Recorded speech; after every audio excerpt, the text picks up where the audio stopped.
अस्सलाम students, welcome to your 10th class. अभी जो हम 10th क्लास के स्टार्ट में जो हम अपना चैप्टर स्टार्ट करेंगे वो पार्शियल फ्रैक्शन होगा, पार्शियल फ्रैक्शंस होगा। तो अभी सबसे पहले हम देख लेते हैं कि बोर्ड पॉइंट ऑफ व्यू से ये चैप्टर किस तरह बोर्ड के पेपर के अंदर कंट्रीब्यूट करता है या कितने मार्क्स का पेपर जो है वो यहाँ से पिक किया जाता है। तो अभी हम सबको अंदाज़ा है हमारा पेपर 3 हिस्सों के अंदर डिवाइड हो जाता है। मेरे पास एमसीक्यूज होते हैं, शॉर्ट क्वेश्चंस होते हैं और लॉन्ग क्वेश्चंस होते हैं। अब एमसीक्यूज मेरे पेपर का क्वेश्चन नंबर 1 होता है और इस चैप्टर में से एक एमसीक्यूज लिया जाएगा 1 मार्क्स का। तो जो एमसीक्यूज की कंट्रीब्यूशन होगी वो 1 मार्क्स की होगी। शॉर्ट क्वेश्चन, क्वेश्चन नंबर 3 के अंदर इसके शॉर्ट क्वेश्चंस आएंगे। अब थोड़ा सा क्वेश्चन नंबर 3 के बारे में मैं आपको बता दूं, 9 शॉर्ट क्वेश्चंस आपको पूछे जाएंगे जिसमें से आप 6 को सॉल्व करोगे। तो जो शॉर्ट क्वेश्चन इस चैप्टर में से लिए जाएंगे वो 2 लिए जाएंगे, 4 मार्क्स उसके होंगे। हर शॉर्ट क्वेश्चन 2 मार्क्स का होगा। लास्ट में long question, long question question number 6 में आएगा। बेसिकली क्वेश्चन नंबर 6 का बी पार्ट होगा, ए पार्ट चैप्टर नंबर 3 में से लिया जाएगा। अब एक ही लॉन्ग क्वेश्चन इसमें से ज़ाहिर पार्ट लिया जाएगा तो उसके भी मार्क्स जो से है मेरे पास 4 होंगे। अब टोटल मार्किंग की अगर मैं बात कर लूँ तो 9 नंबर मेरे आउट ऑफ 75 इसमें से पिक किए जाएंगे। यानी पार्शियल फ्रैक्शंस चैप्टर के अंदर से 9 नंबर का पेपर आपका पिक किया जाएगा, बनाया जाएगा। और अगर हम इसको देखें तो बहुत नेसेसरी थिंग्स आ जाती हैं इसके अंदर। एमसीक्यूज हमें कंफर्म सॉल्व करना होता है। अगर हम यहाँ से शॉर्ट क्वेश्चन पिक करते हैं तो दूसरे हमारे पास नंबर ऑफ ऑप्शन ज़्यादा क्रिएट हो जाती हैं। अगर आपको कोई दूसरा शॉर्ट क्वेश्चन नहीं आता तो आप अच्छे तरीके से इसके शॉर्ट क्वेश्चन अगर आप कर लो तो आप प्रॉब्लम नहीं आएगी। नेक्स्ट, अभी अगर मैं पार्शियल फ्रैक्शंस चैप्टर की डिटेल के अंदर जाने से पहले सबसे पहले हम एक चीज़ डिस्कस करना चाहते हैं। मैं आपसे डिस्कस करना चाहता हूँ कि फ्रैक्शन असल में क्या है, क्योंकि फिर इन चीज़ों को समझाने में मुझे बहुत आसानी होगी। तो हम स्टार्ट कर रहे हैं फ्रैक्शन। फ्रैक्शन क्या होती है, कैसे बनती है? अब ज़ाहिर है जब हम सेट्स को पढ़ते हैं तो आपको नंबर्स के बारे में बताया जाता है। वहाँ पे होल नंबर होते हैं, इंटीजर होते हैं, ठीक है। तो आपने देखा होगा कि रैशनल नंबर भी आते हैं। तो बेसिकली रैशनल नंबर से पहले फ्रैक्शन का कॉन्सेप्ट होता है। तो वो फ्रैक्शन का कॉन्सेप्ट देने के लिए मैं कुछ शेप्स ड्रा कर लूँ पहले, ताकि मुझे आपको चीज़ें समझाने के अंदर आसानी हो। मैंने एक सर्कल ड्रा कर लिया है। सर्कल को मैं 2 हिस्सों के अंदर डिवाइड कर रहा हूं by using this line and again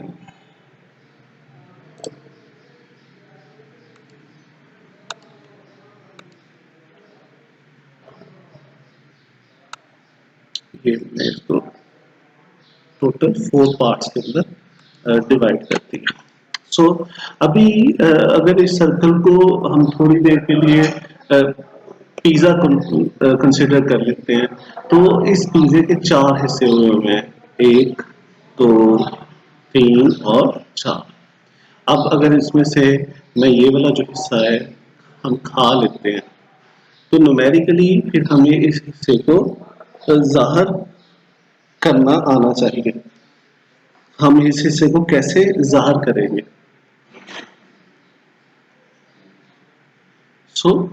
अभी नेक्स्ट, अब इसको कैसे डिनोट करेंगे तो उससे पहले मैं आपके साथ फ्रैक्शन के लिए जो सिंबल यूज होता है मैं वो आपके साथ शेयर करूंगा। इसको हम बार बोल देते हैं, सिंपल ये एक लाइन होती है। अब ये जो बार है ये मेरे किसी भी नंबर को 2 हिस्सों के अंदर डिवाइड कर देता है, यानी उसके 2 पार्ट्स बना देता है, जो अपर पार्ट है और डाउन पार्ट है। अपर पार्ट न्यूमरेटर, जबकि डाउन पार्ट डिनोमिनेटर कहलाएगा। अब अगर मैंने इस पाई के न्यूमिनेटर और डिनोमिनेटर के लिहाज से लिखना है तो ये मेरे पास मेरा बार आ गया। डिनोमिनेटर में इसके टोटल पार्ट्स लिखे जाते हैं, तो अब इस पाई के अंदर टोटल पार्ट्स 4 है, जबकि जो पार्ट हमने खा लिया है उसको मैंने शेड किया है तो मैंने एक हिस्सा खाया। अब इसी तरह अगर मैं बगैर खाए हुए हिस्सों को शो करना चाहूँ तो ये वो बार, ठीक है, जो मेरी फ्रैक्शन की क्रिएशन के अंदर हेल्प करता है। टोटल 4 पार्ट्स हैं और इसमें से हमने 3 पार्ट्स नहीं खाए। और अगर हम ये सारे का सारा पिज़्ज़ा खा जाते तो हम कहते हैं हमने एक पूरे का पूरा पिज़्ज़ा खा लिया। असल में वो होता क्या कि हमने 4 में से 4 पार्ट्स को खा लिया है, तो ये कट होके 1 आ जाता। अब इसी कंसेप्ट को थोड़ा सा आगे मैं और एलेबोरेट कर दूंगा, तो उसके लिए ज़रूरी है कि आपको ये चीज़ थोड़ी सी याद भी रहनी चाहिए, आगे जाके हमारे पास ये हमें हेल्प करेगी। सो मेरे डिनोमिनेटर के अंदर कभी भी ज़ीरो नहीं आएगा। इसकी वजह क्या है कि देखो, जब हम फ्रैक्शन का कॉन्सेप्ट मैं आपको दे रहा हूँ तो टोटल पार्ट में से खाया हुआ या ना खाया हुआ हिस्से को डिस्कस किया जा रहा है। तो अगर कोई चीज होगी नहीं तो उसके ऊपर किसी भी नंबर की मौजूदगी से हमें कोई फर्क नहीं पड़ता, ठीक है, ना ही वो उस चीज को डिफाइन कर सकता है, चाहे वो 3 हो, 4 हो, 7 हो, 10 हो। अब मैं जस्ट एन एग्जांपल हम पूछ लेते हैं कि 7 खाया हुआ हिस्सा है, मगर कितने हिस्सों में से? 0 हिस्सों में से। ऐसा तो हो नहीं सकता, इसलिए ये हमारा गलत हो जाएगा। हाँ, जब आप एडवांस मैथमेटिक्स पढ़ोगे तो इसको इस सिंबल से डिनोट किया जाएगा और इसका जो नाम है वो आपको इनफाइनाइट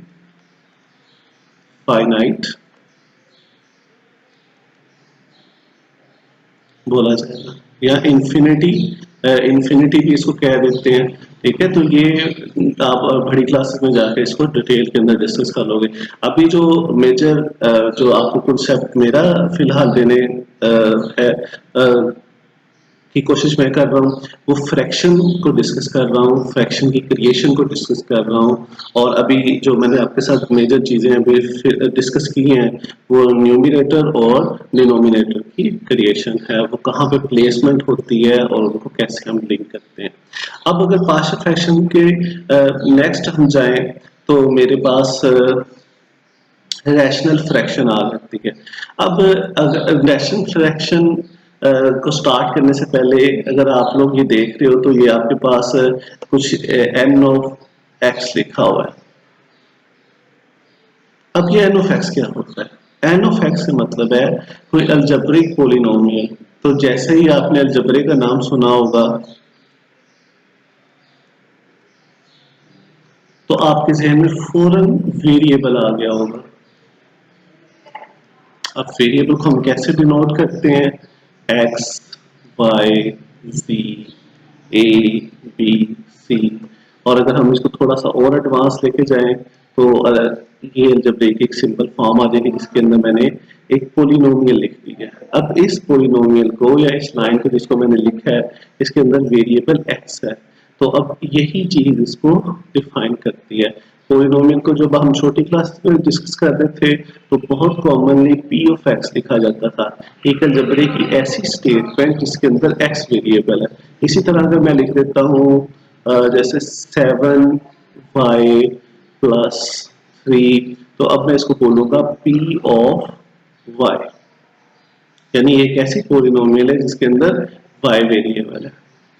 अभी मैं वर्ड पोलिनोमियल बोल रहा हूँ तो पोलिनोमियल की थोड़ी सी एक्सप्लेनेशन कर देता हूँ, बाकी अगर आप मुझसे क्वेश्चन करोगे तो डिटेल में भी मैं आपको ये बता दूंगा।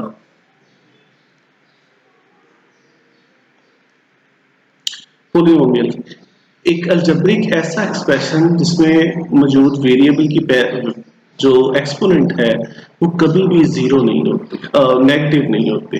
तो मेरे पास अगर आप लोग देखो 3x² प्लस 3x प्लस 7, तो इसके अंदर मेरे पास जितने भी वेरिएबल्स हैं x की सूरत के अंदर वो दोनों की जो एक्सपोनेंट है या जो पावर है, ठीक है, वो पॉजिटिव है। हाँ, हम पॉलिनोमियल को यूं नहीं लिख सकते, 3x minus one plus 2x minus 3।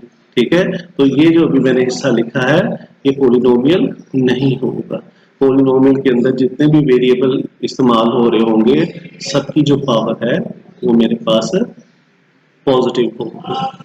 तो अभी उम्मीद है अब एन ऑफ एक्स एक्स क्यों लिखा जा रहा है, बेसिकली यहाँ से आपको जो अभी हमने मैंने आपको फ्रैक्शन की क्रिएशन में बात बताई थी, ये न्यूमरेटर है तो न्यूमरेटर के फर्स्ट वर्ड से इसको एन कहा जाता है और डाउन वाला पार्ट डिनोमिनेटर होगा। ठीक है, तो इसीलिए फिर इसको डी से डिनोट कर दिया गया है। साथ उन्होंने एक चीज लिख दी है, d of x is not equal to zero. इसकी भी एक्सप्लेनेशन मैं आपको स्टार्ट के अंदर दे चुका हूँ। ठीक है, कि जीरो क्यों नहीं हो सकता। अब हम इस डेफिनेशन को पढ़ लेते हैं। An expression of the form, जो इस शक्ल के अंदर होगा विद इन शर्तों के साथ, D of X not equal to zero होगा, कभी जीरो के इक्वल नहीं हो सकता। N of X and D of X are polynomial, ये पोलिनोमियल होंगे in X variable with real coefficients. Coefficient का अब आपको थोड़ा सा मैं बता दूं, जो भी न्यूमेरिकल किसी वेरिएबल के साथ जुड़े होते हैं उन्हें वो हमारे कोफिशिएंट होते हैं, और जिसके साथ कोई वेरिएबल नहीं होता, जैसा कि यहाँ पे 7 है, ये 1 है, ये 3 है, ये मेरे कांस्टेंट कहलाएंगे, ये कोफिशिएंट नहीं कहलाएंगे। कोफिशिएंट किसी न किसी वेरिएबल के साथ जुड़ा हुआ नंबर होता है, तो मेरे पास ये आ जाएगा। अब अगर मैं रैशनल फ्रैक्शन की एग्जांपल लिखना चाहूँ तो देखो, 3x प्लस 1 अवर 2x प्लस 7, ये एक मैंने एग्जांपल लिख दी। इसी तरह मैं लिख देता हूँ 3x के प्लस 1 और ऊपर जस्ट एक x लिख देता हूँ। इसी तरह x के माइनस 1, 2x लिख दिया मैंने। इसी तरह जो नेक्स्ट एग्जांपल मेरे अभी ज़हन में आ रही है, एक्स क्यूब प्लस 8 और 7x, ये मेरे पास आ गया। So these are enough examples जो कि रैशनल फ्रैक्शन को हम कर सकते हैं।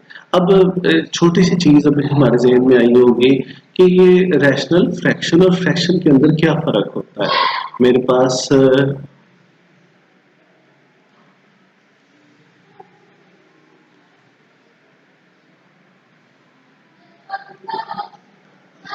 रैशनल फ्रैक्शन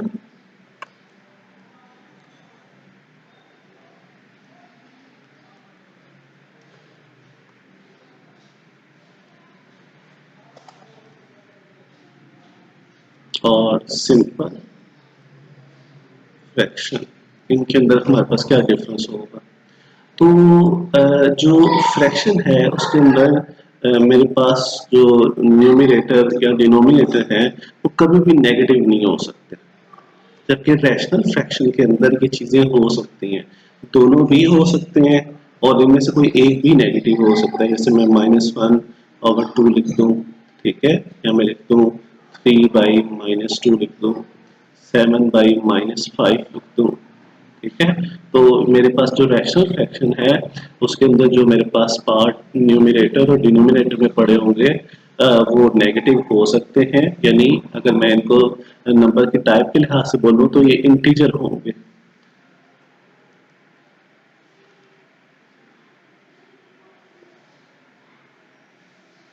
और अगर मैं फ्रैक्शन के लिहाज से देखूं तो ये मेरे पास जो उनसे हैं वो नेचुरल नंबर होंगे।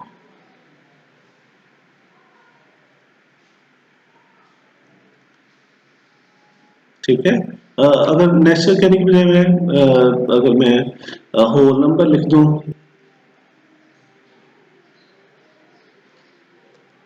तो वो भी ठीक हो जाएगा। ठीक है, हम अगर आपने अब आपको याद रहना चाहिए कि होल नंबर में चूंकि जीरो शामिल होता है तो वो 4 की जगह पे नहीं आ सकता, यानी मेरे डिनोमिनेटर में नहीं आ सकता।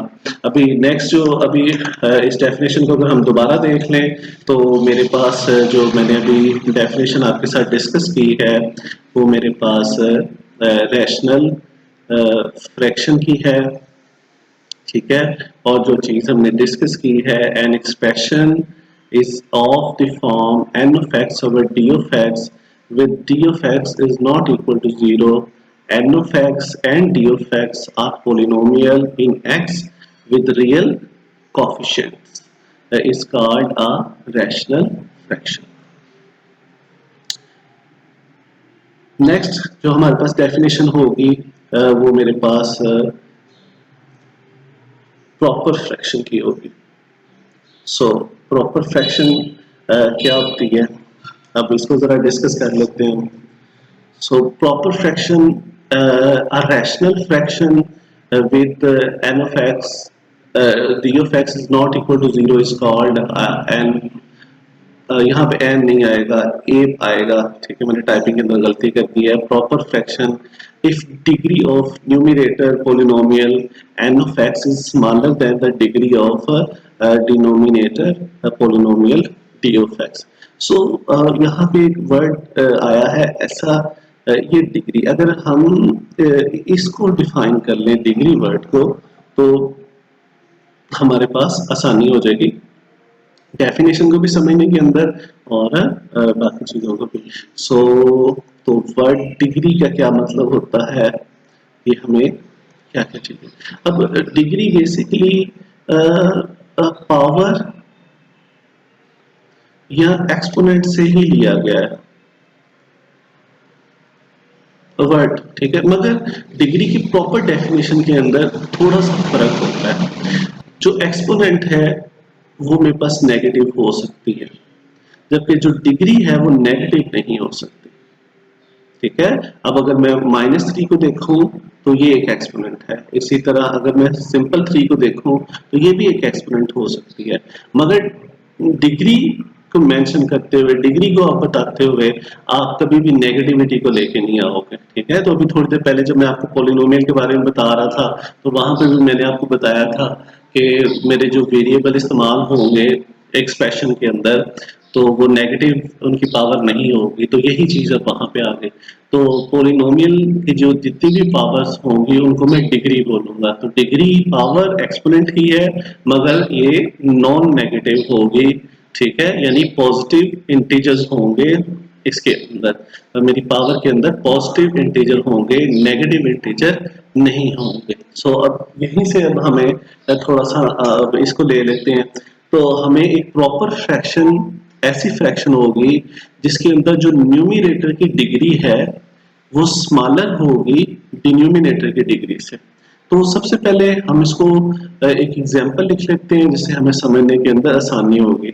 अब अगर मैं लिखता हूँ 3x की power 4 plus 2x plus 1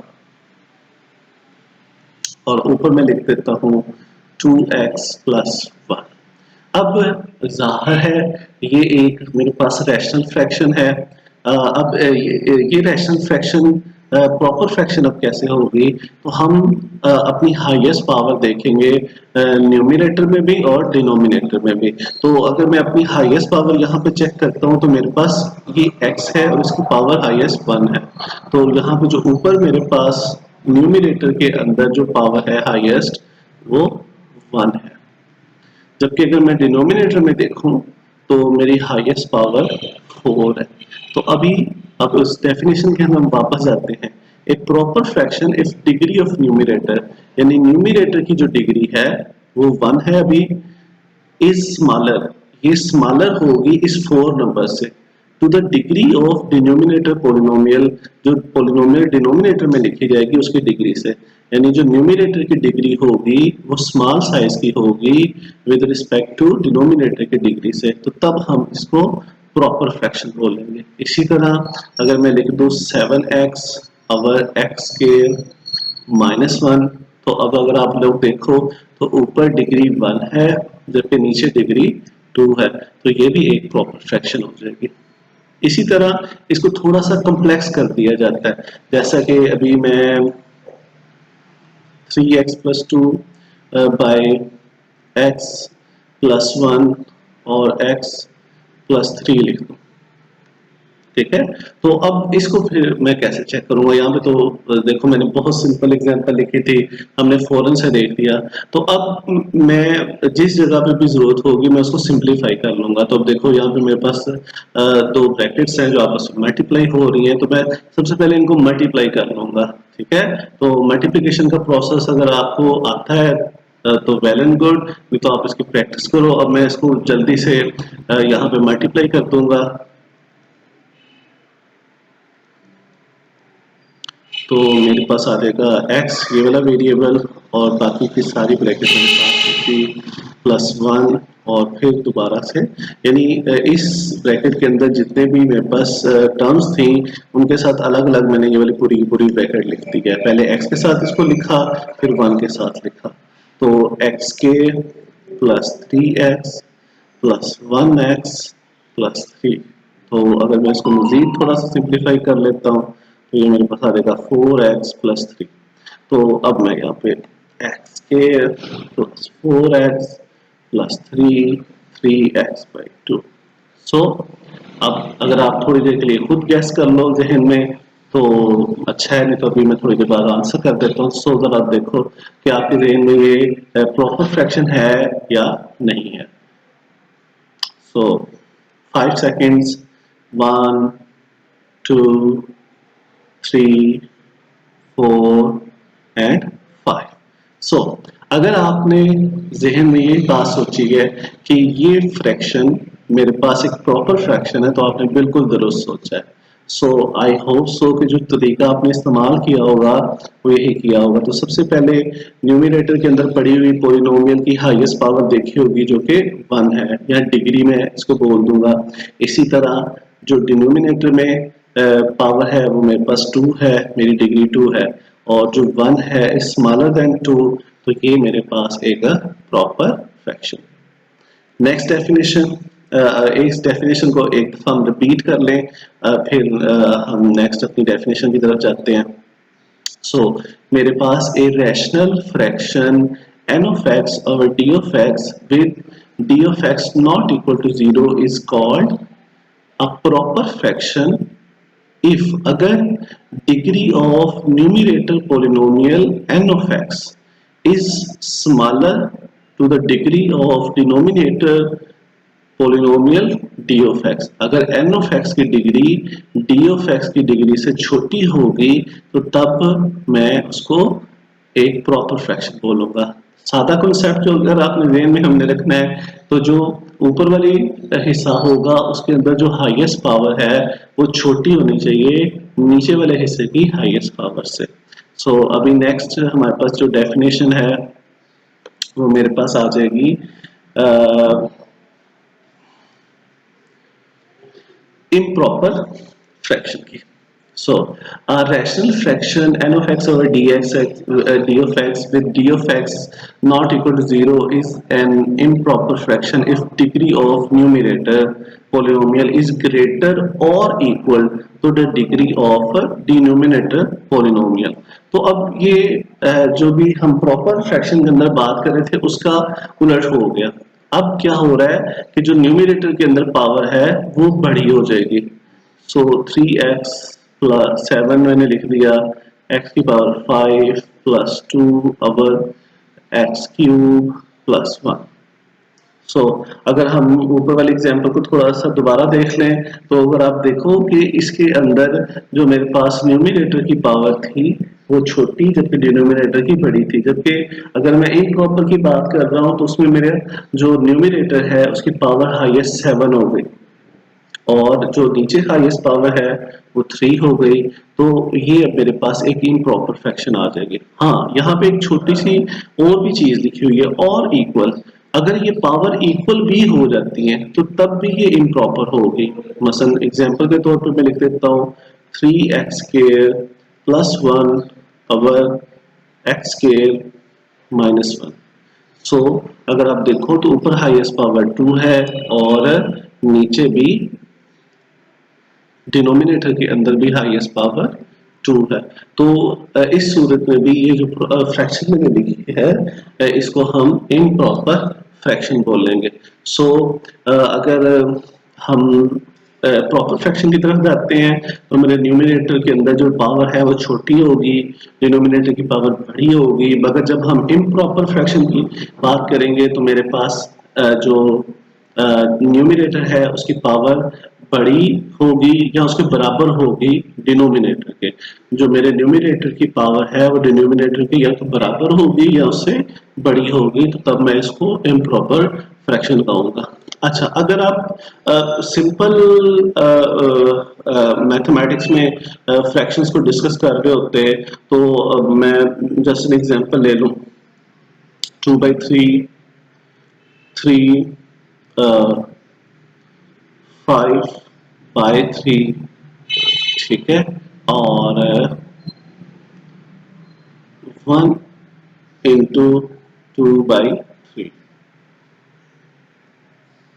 1 plus 2/3। सो अब अगर आप देखो तो इन्हीं डेफिनेशन को अगर हम यूज करते हुए देखें तो ये फ्रैक्शन मेरे पास एक प्रॉपर फ्रैक्शन है। ओके, इसी तरह ये जो फ्रैक्शन है ये इम्प्रॉपर कहलाएगी। जो इस तरह की फ्रैक्शंस होंगी उनको फिर हम क्या कहेंगे? सो ये मेरे पास मिक्स्ड फ्रैक्शन बोला जाएगा इनको। अब इसको यूं भी लिखा जा सकता है और इसके साथ मैंने इसको थोड़ा सा अलग शक्ल में लिखा है तो इसको हम यूं भी लिख सकते हैं। सो दोनों का मतलब एक ही होगा। नॉर्मली जब भी हम न्यूमेरिकल फॉर्म के अंदर लिखते हैं तो यही वाली चीज यूज करते हैं, मगर जब हम अलजेब्रा के अंदर मिक्स फ्रैक्शन लिख रहे होते हैं तो वो फिर हम कुछ इस तरह की टर्म इस्तेमाल करते हैं। यहाँ पे एक बात मैं आपके साथ शेयर कर दूं, एवरी इम्प्रॉपर फ्रैक्शन जो सी है वो कन्वर्ट की जा सकती है प्रॉपर फ्रैक्शन के अंदर, मगर वो बेसिकली प्रॉपर फ्रैक्शन के अंदर मुकम्मल तौर पे कन्वर्ट नहीं होती, वो मिक्स फ्रैक्शन के अंदर कन्वर्ट होती है। तो मिक्स फ्रैक्शन के अंदर एक मेरे पास रियल पार्ट आ जाता है, ठीक है, और दूसरा मेरे पास एक रैशनल पार्ट आ जाता है, यानी एक पार्ट मेरे पास इंटीग्रल पार्ट हो जाएगा और दूसरा जो सा है मेरे पास एक रैशनल पार्ट हो जाएगा। सो अभी अगर मैं ये मेरे पास इम्प्रॉपर है तो अगर मैं इसको प्रॉपर में कन्वर्ट करना चाहूँ तो मैं कैसे करूँगा? By the process of division, ठीक है। तो 3 1 3, अब मेरे पास नेक्स्ट ये डिवाइड नहीं हो सकता, ठीक है, तो मैं जब इसको लिखूंगा तो मैं लिखूंगा 1 जो मेरे पास मेरा आंसर होगा, ठीक है, 2 जो रिमाइंडर होगा, डिवाइड। तो ये मेरे पास 5/3 कन्वर्ट हो जाएगी इसके अंदर। अब अगर आप छोटी क्लासेस में आपने ये भी डिस्कस किया होगा कि हम इसको इस शक्ल के अंदर कैसे चेंज कर सकते हैं, तो आपको याद होगा इस वाले हिस्से को आपने मल्टीप्लाई करना है और जो आंसर आएगा इसके साथ आप ऐड कर देना है।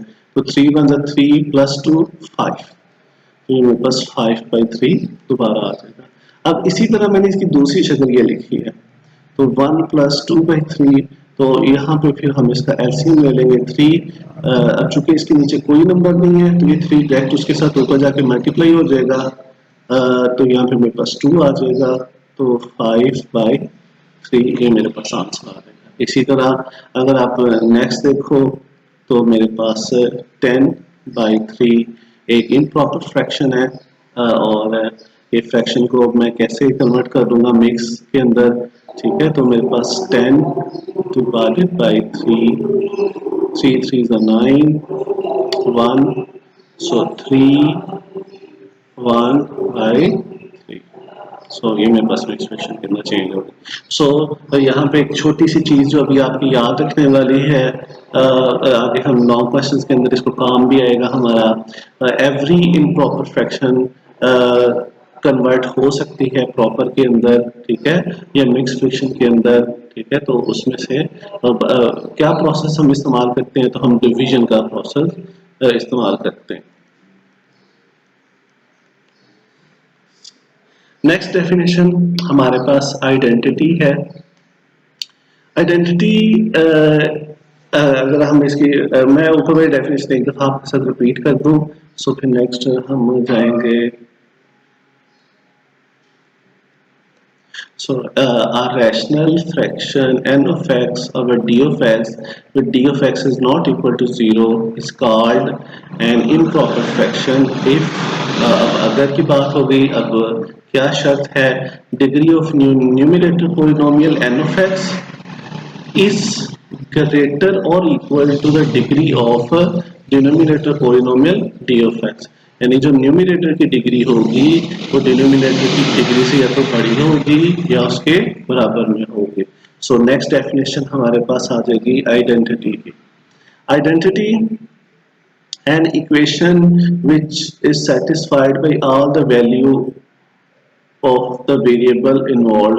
तो एक ऐसी इक्वेशन जो जो जिन वेरिएबल की मदद से मिलकर बनी हुई है उस वेरिएबल की हर वैल्यू के लिए वो सेटिस्फाई करती है. ठीक है, तो अब इसको थोड़ा सा हमने एलैबोरेट करना है. सो मैं स्टार्टिंग में एक सिंपल इक्वेशन ले लेता हूँ. सो मेरे पास अभी जो आएगी 3x plus 2 is equal to 5. So मेरे पास अगर मैं इसको सॉल्व करूं तो 3x 5 minus 2, 3x plus 3x is equal to 3 और x is equal to 1. So मेरे पास ये मेरे x की वैल्यू हो गई. अब ये x की जो वैल्यू, ये वेरिएबल का जो आंसर है, अगर मैं इसको ओरिजिनल इक्वेशन के अंदर पुट करूं तो मेरे पास इक्वल के दोनों साइडों पे आंसर सेम आएगा.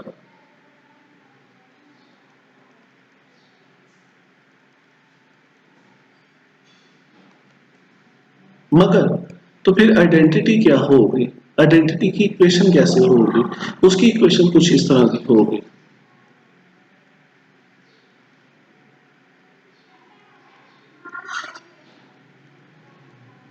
अब अगर आप गौर से देखो तो अगर इस आइडेंटिटी इक्वेशन में से अगर मैं x वेरिएबल की वैल्यू निकालना चाहूँ तो ये इम्पॉसिबल होगा. वो क्यों होगा, तो अगर मैं अपने लेफ्ट हैंड साइड के ऊपर अपना फार्मूला ओपन कर देता हूँ, x square plus 2x plus 1 is equal to x square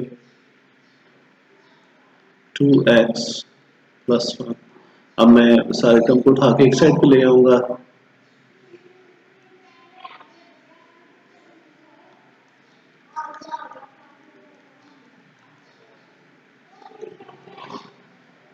तो अब देखो यहाँ पे तो वेरिएबल का कोई आंसर ही नहीं निकला. मगर यहाँ पे एक चीज और देखो, अगर मैं x की जगह पे 1 पुट कर देता हूँ, 1 plus 1 1 square 2 into 1 plus 1 2 square 1 plus 2 plus 1 2 का स्क्वायर 4. ये तो इसने सेटिस्फाई कर दिया, मगर हमारा तो आंसर तो कोई निकला ही नहीं था.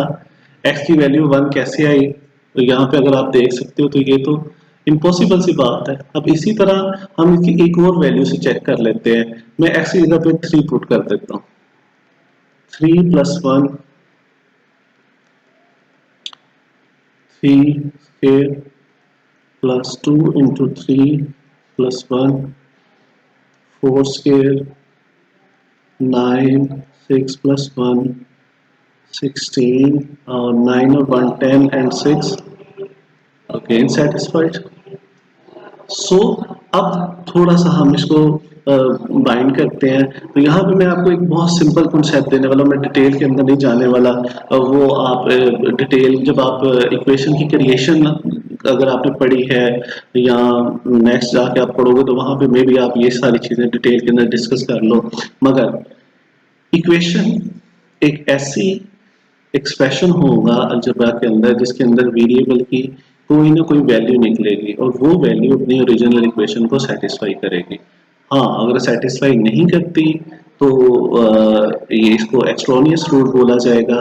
ठीक है, मगर अगर सेटिस्फाई कर देती है तो दैट्स गुड. मगर आइडेंटिटी इक्वेशन एक ऐसी इक्वेशन होगी या आइडेंटिटी एक्सप्रेशन एक ऐसी इक्वेशन होगी जिसके अंदर वेरिएबल की तो कोई वैल्यू आउटपुट के तौर पे नहीं निकलती, मगर वो जितने भी हमारे पास रियल नंबर होते हैं जो हम x की वैल्यू कंसीडर कर सकते हैं, उनमें हर एक के ऊपर उसको सेटिस्फाई करती जाएगी, यानी हर वैल्यू के ऊपर जब भी हम उस इक्वेशन के अंदर पुट करेंगे तो वो सेटिस्फाई हो जाएगी। लास्ट चीज, अगर आप देखो तो ये मेरे पास बेसिकली इस साइड पे इसका फार्मूला ही ओपन हुआ है, ठीक है। तो आइडेंटिटी बेसिकली एक्सपेंशन होती है लेफ्ट हैंड साइड की टुवर्ड राइट हैंड साइड। सो ये मेरे पास मेरी आइडेंटिटी इक्वेशन आ जाएगी। यहाँ पे इसको डिस्कस इसलिए किया जा रहा है कि जब हम पार्शियल फ्रैक्शन के अंदर जाएंगे तो वहाँ पे इस तरह की चीजें आएंगी जिनको हम आगे इस्तेमाल करके अपने क्वेश्चन के सोल्यूशन की तरफ जाएंगे। लास्ट डेफिनेशन जो अभी हम डिस्कस कर रहे हैं वो पार्शियल फ्रैक्शन की है। तो पार्शियल फ्रैक्शन क्या है, सबसे पहले मैं इसकी डेफिनेशन ही पढ़ देता हूँ, उसके बाद फिर हम इसके एक्सप्लेनेशन की तरफ जाएंगे।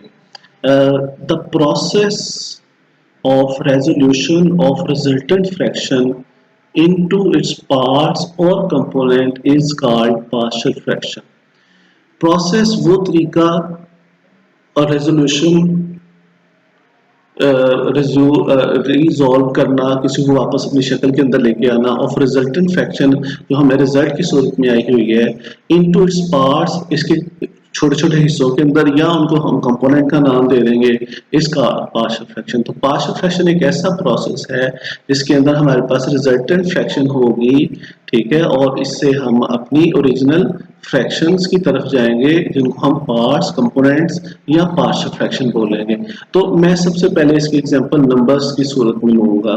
अगर मेरे पास ये दो फ्रैक्शंस हैं, इनका एलसीएम मेरे पास 15 आएगा, तो मेरे पास 5, 6, 11 बाई 15।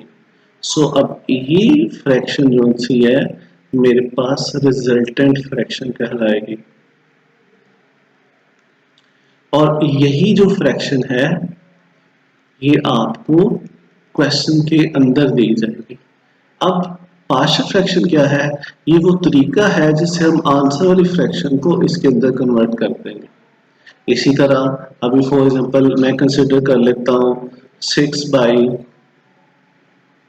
5 बाई 6 मैंने एक, अब मुझे ये पता लगवाना है कि ये जो आंसर है वो किन दो फ्रैक्शन की या 3 फ्रैक्शन की या 4 फ्रैक्शन की वजह से आया है। तो जब मैं उन फ्रैक्शंस को भी मैं कंसिडर ये कर रहा हूँ कि ये किसी 2 फ्रैक्शन की मदद से आया होगा, तो अब अगर मैं उन 2 फ्रैक्शंस की वैल्यू यहाँ पे ढूंढ लूँ तो ये जो सारे का सारा प्रोसेस है वो पार्शियल फ्रैक्शन कहलाएगा। अब जाहिर है यहाँ पे अगर हम इस चीज़ को डिस्कस कर रहे हैं तो हम, आपको याद होगा ऊपर जब हम फ्रैक्शन की बात कर रहे थे या प्रॉपर की या इम्प्रॉपर की बात कर रहे थे तो हमने अलजबरा की कुछ टर्म्स देखी थी।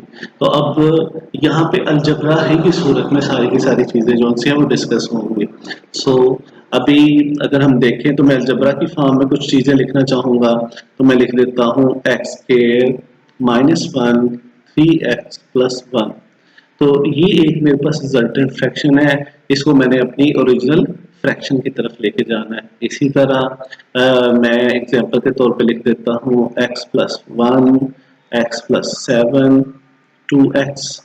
अब ये मेरे पास एक रिजल्टेंट फ्रैक्शन है, इसको मैंने इसके पार्शियल फ्रैक्शंस की तरफ लेके जाना है, या उनका नाम हम कंपोनेंट रख देंगे या उनका नाम हम पार्ट्स रख देंगे, ठीक है। तो यही चीज़ें मेरे पास आ जाएंगे। तो यानी वो प्रोसेस जिसके अंदर मेरी रिजल्टेंट फ्रैक्शन जो आंसर के अंदर दी जाएगी उनको वापस अपनी तरफ लेके जाना, वापस ओरिजिनल कंपोनेंट्स या पार्ट्स की तरफ लेके जाना। अब यहाँ पे छोटी छोटी चीज़ें ज़रा हम जो चैप्टर्स के अंदर हैं उनको ज़रा डिस्कस कर लें। तो जो चैप्टर स्टार्टिंग के अंदर हमने प्रॉपर इम्प्रॉपर और रैशनल फ्रैक्शन को डिस्कस कर लिया है बहुत अच्छे तरीके से। Resolve an algebraic fraction into partial fraction when its denominator consist। अब यानी वो प्रोसेस आ गया है जो सेकंड पार्ट के अंदर हमने डिस्कस करना है कि हमने पार्शियल फ्रैक्शन करना है अलजेब्रिक फ्रैक्शंस को, जैसा कि मैंने एग्जांपल में नीचे लिखी हैं। अब यहाँ पे इसने सिर्फ डिनोमिनेटर के लिहाज से डिस्कस किया। तो पार्शियल फ्रैक्शन के प्रोसेस के अंदर डिनोमिनेटर बहुत अहमियत अख्तियार कर जाता है, क्योंकि डिनोमिनेटर की मदद से हम डिफरेंट टाइप्स की पार्शियल फ्रैक्शन को परफॉर्म करते हैं। तो वो क्या क्या होंगे? सबसे पहले जो पहला वाला पॉइंट है वो हमारा लिखा हुआ है नॉन रिपीटेड लीनियर फैक्टर। दूसरे के अंदर लिखा हुआ है रिपीटेड लीनियर फैक्टर। तीसरा नॉन रिपीटेड क्वाड्रेटिक फैक्टर। और चौथा रिपीटेड क्वाड्रेटिक फैक्टर। तो ये वर्ड जो इन्होंने फैक्टर लिखा हुआ है ये बेसिकली है क्या? अगर मैं थोड़ा सा एग्जाम्पल नंबर से स्टार्ट कर दूं तो मुझे समझाने में आसानी होगी कि मेरे पास एक नंबर 6 है, तो 2 मल्टीप्लाई 3 यानी इसके मल्टीप्लिकेशन के रिलेशन के अंदर जो दो नंबर मैं लिखूंगा ये 2 और 3 जो से हैं ये 6 के फैक्टर है। इसी तरह अगर मैं 15 लिखता हूं तो मेरे पास आ जाएगा 3 मल्टीप्लाई 5। इसी तरह अगर मैं 24 लिखता हूं, ठीक है, तो 24 के लिए डिफरेंट ऑप्शन भी हो जाएंगे। 8 मल्टीप्लाई 3 ये भी हो सकता है, 12 मल्टीप्लाई 2 भी हो सकता है, 6 मल्टीप्लाई 4 भी हो सकता है। तो इसी तरह 2 मल्टीप्लाई 3 मल्टीप्लाई 4 भी हो सकता है। तो इनमें से फिर इसका फैक्टर कौन से होंगे? सो फैक्टर हर हो सकता है, मगर इसके अंदर हम एक टर्म यूज कर लेंगे। मैं sorry 3 multiply 4 2 multiply 2 multiply 2 multiply 3। सो मैं एक टर्म यूज कर लूंगा प्राइम फैक्टर।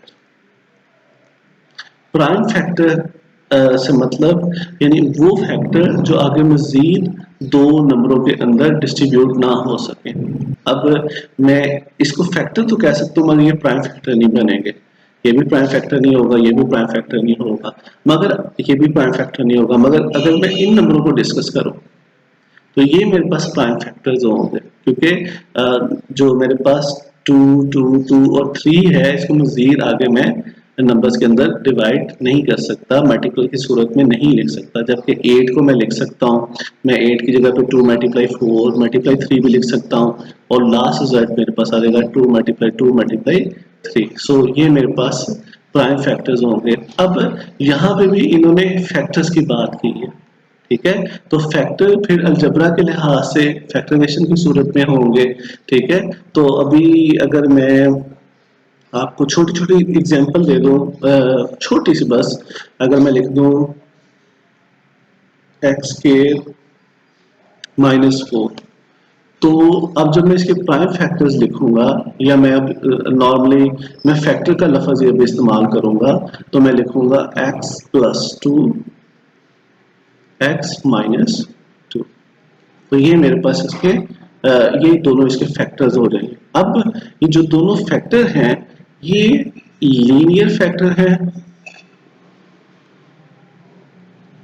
या क्वाड्रेटिक फैक्टर है, तो ये चीज इनकी पावर डिसाइड करेगी। अगर x की पावर 1 होगी तो ये लीनियर फैक्टर है, और अगर x की पावर 2 होगी तो ये क्वाड्रेटिक फैक्टर होंगे। सिर्फ वेरिएबल की पावर जोन सी है वो ये चीज डिसाइड करेगी।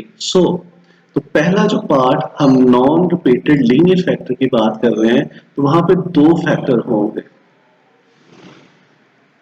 मगर वो रिपीटेड नहीं होंगे। रिपीटेड से मतलब यानी ये ब्रैकेट इस ब्रैकेट जैसी नहीं होगी, इसके अंदर डिफरेंट नंबर्स होंगे। इवन देखो जैसे कि मैंने यहाँ पे भी दो लिखे हुए हैं, ये मैंने एग्जांपल जानबूझ के लिखी थी, तो यहाँ पे ये जो प्लस और माइनस का साइन है ये इन दोनों के दरमियान डिफरेंस बन जाता है, इनको डिफ्रेंशिएट कर देता है, दोनों से अलग अलग कर देता है।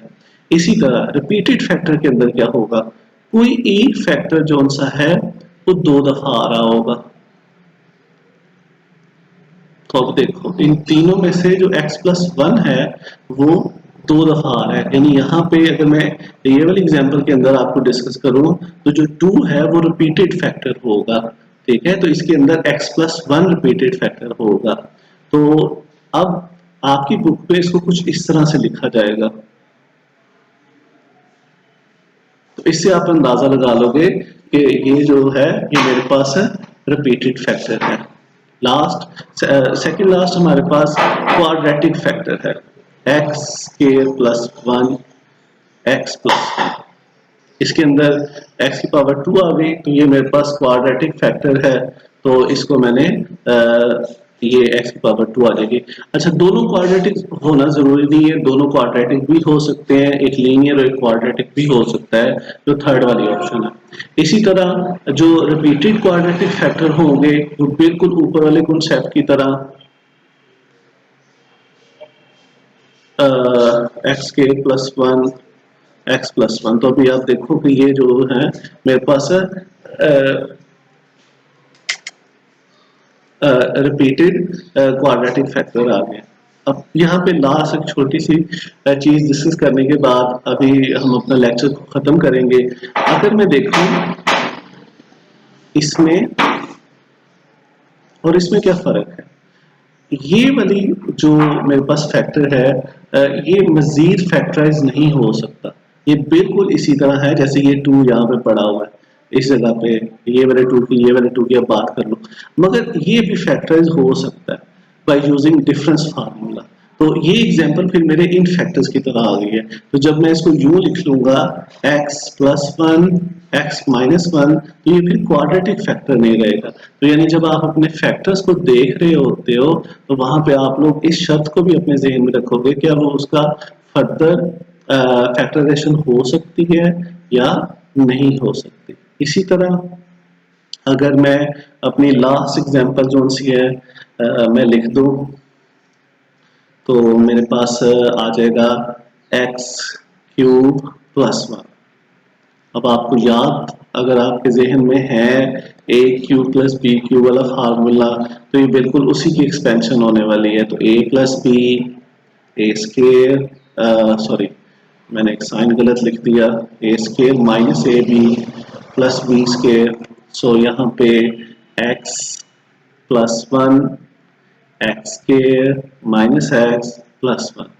अब यहाँ पे मेरे पास दो फैक्टर आ गए इसकी वजह से, ठीक है। तो अब अगर आप इसको देखो तो ये मजीद फैक्टराइजेशन इसकी पॉसिबल नहीं है, तो मेरे पास दो फैक्टर होंगे, एक लीनियर होगा जबकि दूसरा क्वाड्रेटिक होगा। तो ये मेरे पास फिलहाल इस लेक्चर की एंडिंग होगी। गुड लक, इस लेक्चर को आप लोग सुनो, अच्छे तरीके से देखो। एक छोटी सी बात मैं आपके साथ डिस्कस कर दूं, ये जो अभी मैंने शॉर्ट क्वेश्चन की बात कर रहा हूँ, ठीक है, दो शॉर्ट क्वेश्चन अगर इस चैप्टर में से लिए जाते हैं तो एक डेफिनेशन को जरूर पिक किया जाता है। तो अगर आप टोटल अपनी डेफिनेशन देखो तो आपके पास 5 डेफिनेशन है, तो इन्हीं में से एक डेफिनेशन आएगी। सो ये अब हमारे पास हमारा लेक्चर है। गुड लक, इसको अच्छे तरीके से देखो। तो नेक्स्ट इंशाअल्लाह फिर मैं आपके ग्रुप के अंदर, व्हाट्सएप ग्रुप के अंदर डिटेल बताता रहूंगा, ठीक है, वहीं पे आप लोग मुझसे क्वेश्चन कर लेना। खुदा हाफिज़, हैव अ नाइस डे।